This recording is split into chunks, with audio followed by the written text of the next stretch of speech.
आत्मीय परिजनों, सभी को भाव भरा प्रणाम।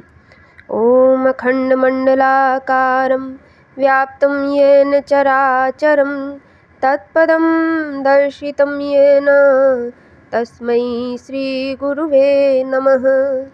तस्मै श्रीगुरुवे नमः। ओम श्री गुरुवे नमः। गुरु गीता सहस्रदल कमल पर सद्गुरु की दिव्य मूर्ति का ध्यान।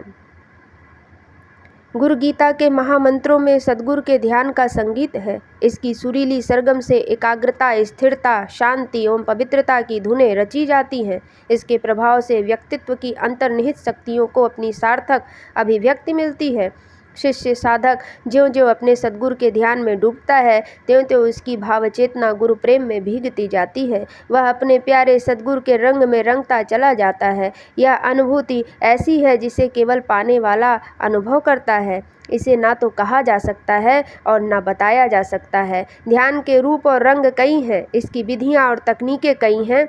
इनमें से सभी का अपना विशेष प्रभाव है, लेकिन सद्गुरु के ध्यान की भाव दशा कुछ और ही है।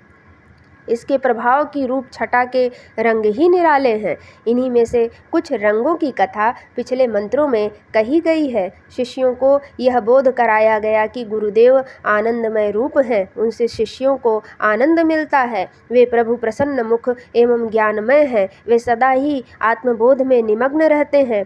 योगी जन सदा उनकी स्तुति करते हैं। संसार रोग से एकमात्र वैद्य उनके गुरुदेव की स्तुति मैं करता हूँ। उन गुरुदेव को मेरा नित्य नमन है, जिनकी भाव चेतना में उत्पत्ति, स्थिति, ध्वंस, निग्रह एवं अनुग्रह का सिलसिला सदा चलता रहता है। इसी समर्पण भरी भक्ति से अपने सहस्र दल कमल में गुरुदेव का स्मरण ध्यान करना चाहिए। ध्यान की इस भाव भरी प्रक्रिया को आगे बढ़ाते हुए भगवान सदाशिव पराम्बा माँ भवानी से कहते हैं,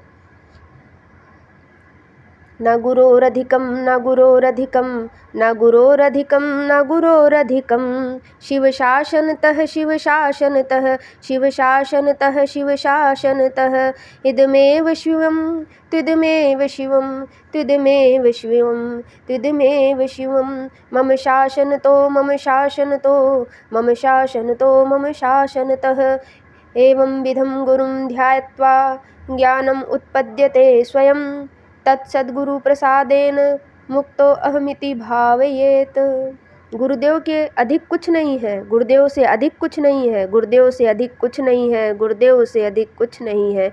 यह शिव का आदेश है, यह शिव का आदेश है, यह शिव का आदेश है, यह शिव का आदेश है। भगवान शिव कहते हैं, यह गुरु तत्व कल्याणकारी है, यह कल्याणकारी है, यह कल्याणकारी है, यह कल्याणकारी है। यह मेरा आदेश है, यह मेरा आदेश है, यह मेरा आदेश है, यह मेरा आदेश है। इस तरह पिछली कड़ी में बताई गई विधि से गुरुदेव का ध्यान करने से स्वतः ही ज्ञान उत्पन्न होता है। उन कृपालु सद्गुरु की कृपा से मैं मुक्त हूँ, ऐसा चिंतन करना चाहिए। गुरु गीता के इन मंत्रों में सद्गुरु के ध्यान की फलश्रुति बताई गई है। यह ध्यान प्रक्रिया वही है जिसकी कथा पिछले कड़ी में कही गई थी।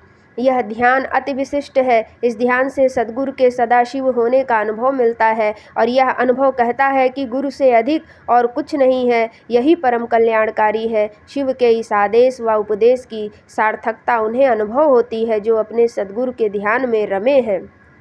सद्गुरु के ध्यान में रमी ऐसी ही एक गुरु कृपा सिद्ध महातपस्विनी माँ ज्योतिर्मयी का कथा प्रसंग बड़ा ही प्रेरक है। माता ज्योतिर्मयी का विवाह अल्पायु में उनके मायके वालों ने कर दिया था, पर देव का आघात उनके पति नहीं रहे। पति के बूढ़े माता पिता भी इकलौते पुत्र के वियोग की वजह से स्वर्ग सिधार गए। इधर मायके वालों पर भी दुर्भाग्य की कुदृष्टि थी।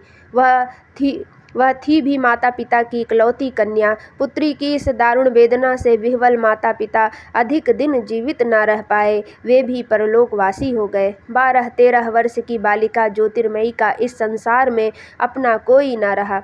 रोती बिलखती यह विधवा बालिका अपने जीवन के घने अंधेरे से घबरा गई। क्या करे, कहाँ जाएंगे, ये सवाल उसके सामने भूखे शेर की तरह गर्जने लगे। इनसे छुटकारा पाने के लिए उसके पास मात्र गंगा की गोद के सिवा और कोई भी रास्ता ना था। सो उसने अपने गांव के पास बहती हुई गंगा नदी की धारा में प्राण त्यागने की ठान ली। रात के घने अंधेरे में जब वह गंगा की गोद में छलांग लगाने के लिए उद्यत थी, तभी किसी ने पीछे से आकर उसका हाथ पकड़ लिया। अचानक इस तरह हाथ पकड़ लेने पर वह चिहुकी और चौंकी। पीछे मुड़कर देखा तो गैरिक वस्त्रधारी एक वृद्ध सन्यासी खड़े थे। उनके श्वेत केश शुभ्र चांदनी में चांदी की तरह चमक रहे थे। उन्होंने प्यार से उसका हाथ थाम कर केवल इतना कहा, बेटी, जिसका कोई नहीं होता उसका भगवान होता है। भगवान अपने इस सबसे प्यारे बच्चे की सहायता के लिए किसी न किसी को अवश्य भेजता है। उसी ने तुम्हारे लिए मुझे भेजा है। आओ, तुम मेरे साथ आओ। उन सन्यासी के स्वरों में माँ की ममता थी। बालिका ज्योतिर्मयी ने उन पर सहज विश्वास कर लिया। वही उनके गुरु हो गए और भरोसा। गुरु का ध्यान ही उसका धर्म बन गया। इसी धर्म के निर्वाह में उसके दिवस रात्रि बीतने लगे। प्रातः स्नान आदि नित्य कर्मों से निपटकर वह सद्गुरु के ध्यान में खो जाती। सहस्त्रदल कमल पर गुरुदेव की भव्य मूर्ति का ध्यान, यही उसकी साधना थी। नियमित अभ्यास के प्रभाव से ध्यान का चुंबकत्व घना होता गया और इस चुंबकत्व से उसके प्राण प्रवाह की गति बदल दी। निम्नगामी प्राण विद्युत ऊर्ध्वगामी होने लगी। जो ऊर्जा निम्न केंद्रों पर एकत्रित रहती थी, अब उसने ऊर्ध्वगामी होकर चेतना के उच्च केंद्रों को जागृत करना प्रारंभ कर दिया। चक्रों का जागरण, वेधन एवं प्रस्फुटन की क्रिया चल पड़ी। सोते, जागते, उठते, बैठते, चलते फिरते, काम करते हुए ज्योतिर्मयी की भावनाएं सहस्त्रदल कमल में स्थापित सद्गुरु की चेतना में विलीन होती रहती थी। समय के साथ इसमें प्रगाढ़ता आती गई।